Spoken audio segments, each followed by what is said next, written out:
पिछले वीडियो में हम लोग बात कर रहे थे कम्युनिकेशन प्रोसेस की।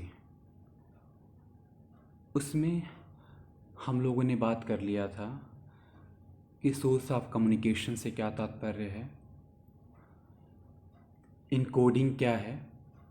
इनकोडिंग यानी कि जो सेंडर होता है, जो मैसेज देता है, वो इनकोडिंग कहलाता है। जो अपने विचार रखता है वो इनकोडिंग कहलाता है। माध्यम, जिसके द्वारा वो अपने मैसेज को, अपने विचार को अभिव्यक्त करता है, वो माध्यम कहलाता है। वो माध्यम वर्बल हो सकता है, वो माध्यम नॉन वर्बल हो सकता है, वो माध्यम टेलीफोन हो सकता है, वो माध्यम रेडियो हो सकता है, कुछ भी हो सकता है। अर्थात जो सेंडर होता है अपनी बातों को, अपने मैसेज को, अपने विचार को जिसके द्वारा संदेश प्राप्तकर्ता तक पहुंचाता है, वो हो गया माध्यम।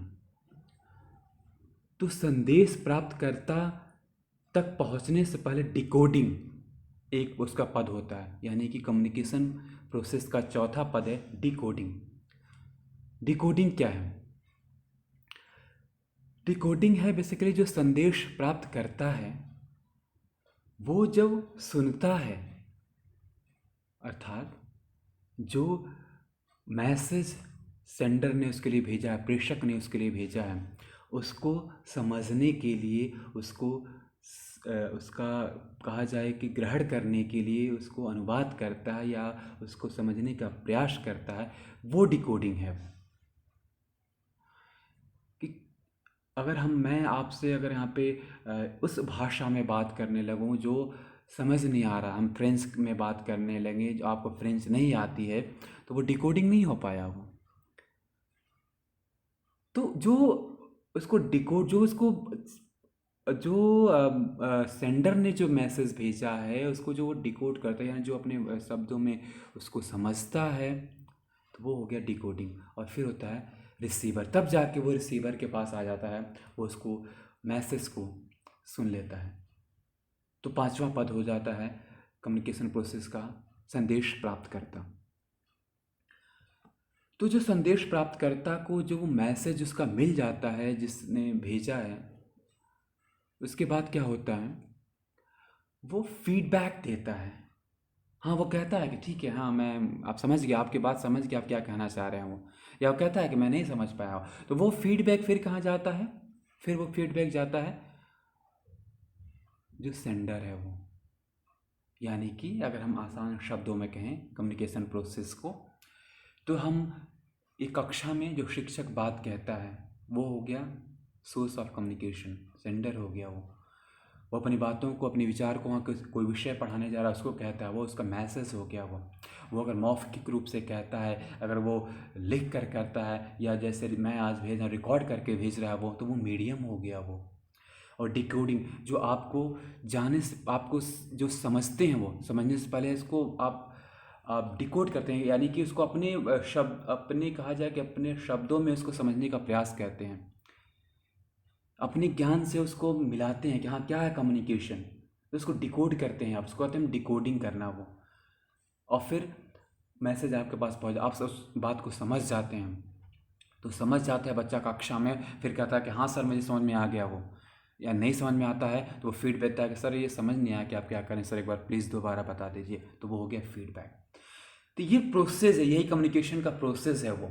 ये थोड़ा सा आपको जटिल लग रहा होगा, लेकिन देखा जाए तो बिल्कुल आसान है वो। ये प्रक्रिया चलती रहती है, शिक्षक कहता है, एक माध्यम के द्वारा कहता है, सुनता है वो श्रोता, फिर अगर कुछ समझ में आता है तभी भी कहता है कि हाँ सर मुझे समझ में आ गया, या उसके बाद आगे समझ में नहीं आता तभी भी कहता है कि मुझे नहीं, तो वो हो गया फीडबैक। तो ये हो गया कम्युनिकेशन प्रोसेस। इसको हम डिटेल में और पढ़ेंगे, हम अगले वीडियो में इसको पढ़ेंगे कि क्या सब चीज़ें हैं ये एलिमेंट्स क्या हैं, जो हम आपका अगला आएगा कि एलिमेंट्स ऑफ कम्युनिकेशन प्रोसेस, तो उसमें हम और इसको विस्तृत रूप में पढ़ेंगे। तो आज हम इतना ही रहने देते हैं। इसमें हमने आज क्या क्या पढ़ा? जो सबसे पहले हमने बात की कि कम्युनिकेशन क्या है, तो हमने कहा कि लैटिन वर्ड से इसका शुरुआत हुई है। वो एक हम आसान शब्दों में कहें तो अपने विचारों को अभिव्यक्त करने का के लिए कम्युनिकेशन आवश्यक है वो, और एक शिक्षक के लिए बहुत ज़रूरी है कम्युनिकेशन, क्योंकि वो बच्चों को पढ़ाता है और अपने जो ज्ञान है उसको प्रसारित करने के लिए, ट्रांसफ़र करने के लिए ज़रूरी है कम्युनिकेशन का होना। फिर हमने देखा कि कम्युनिकेशन के प्रकार, कम्युनिकेशन के मुख्यतः 2 प्रकार होते हैं, शाब्दिक और अशाब्दिक।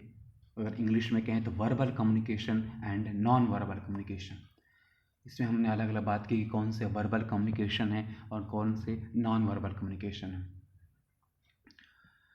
फिर हमने बात की कि कम्युनिकेशन प्रोसेस क्या है, वो कैसे कम्युनिकेशन होता है, क्या प्रक्रिया है वो।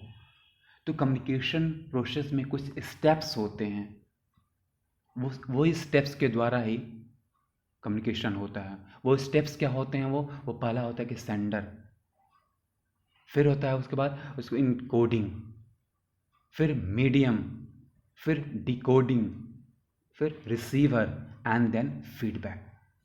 फिर वो प्रोसेस, वो जो कहते हैं ना कि वो सर्कल में वो चलता रहता है, वो गोल गोल घूमेगा। वो रिसीवर आएगा, फिर जो रिसीवर नहीं समझेगा तभी भी कहेगा, उसमें फीडबैक देगा, समझेगा तभी भी फीडबैक देगा। तो वो कम्युनिकेशन का जो वो सर्कल है वो चलता रहेगा, वो चलने वाली प्रक्रिया है वो। और भी हमेशा ध्यान रखिए, कम्युनिकेशन हमेशा 2 वे है, वो 1 में प्रक्रिया नहीं होती है, 2 वे प्रक्रिया होती है, दोनों तरफ से होता है वो। तो आज इतना ही रहने देते हैं। Thank you so much.